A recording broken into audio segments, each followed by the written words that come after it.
At dahil malapit na ang December, hindi na talaga magpapapugong itong laswitan at hindi ka rin magmamahal dahil napakakusog ng laswit at napakaganda pa ng mga tanawin. Kaya tara samahan nyo kaming magpalaswit.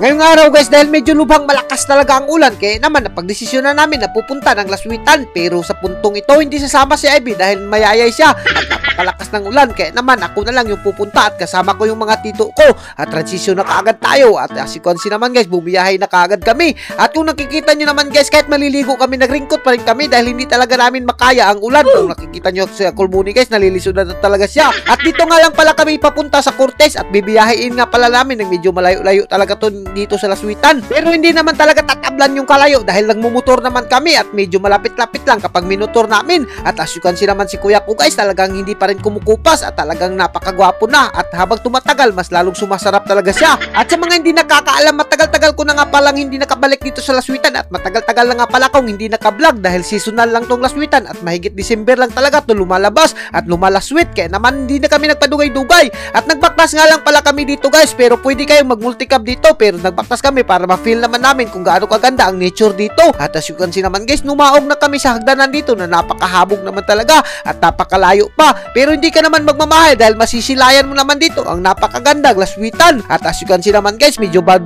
talaga. At totoo nga pala talaga ang chismis na malakas ang laswit. Kaya naman kung hindi ka pa nalaswitan ay pumunta ka na dito at magpalaswit ka na.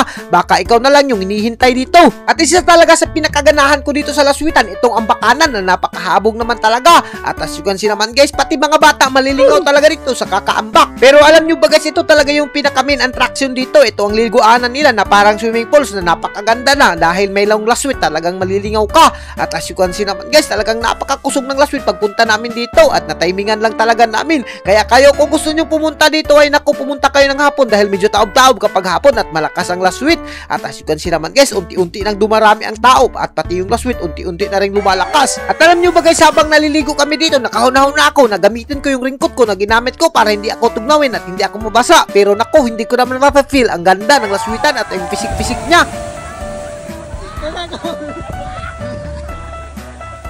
At as you can see naman guys, sobrang natutuwa talaga yung mga tao at sobrang nalilipay talaga sila at hindi sila nagmamahal na nakapunta sila dito sa laswitan. Kaya ikaw kung umabot ka sa video na to ay naku, huwag ka nang magpadugay-dugay pa dahil napakaganda ng mga tanawin. At speaking of tanawin, kung nakikita nyo naman guys, merong magjuwa dito na nakabikini talaga at proud na proud talaga sila na nakapunta sila dito sa laswitan. Kaya kayo kung gusto nyo magbikini dito ay naku, huwag kayong mahiya kahit makita kayong makigul-kigul nyo dyan. At sa puntong ito, patuloy pa rin talaga ang paglaswit at hindi ka talaga magmamahal at sobrang nalilipay talaga kami at lalo nang malilipay kami kung pagkasama si Ivy. Sayang lang ay hindi siya nakasama. At bago matapos ang video na to, shoutout nga pala muna sa mga tao na nakasama natin dyan sa laswitan at mga idol natin. Mabuhay kayong lahat dyan mga idol hanggat gusto nyo. At hanggang dito na lang kami at kung giganahan ka sa mga video namin, huwag mo nang kalimutan i-like, i-share para mas marami pa tayong lingaw. Thank you and God bless you all. Mabuhay kayong lahat dyan mga idol hanggat gusto nyo.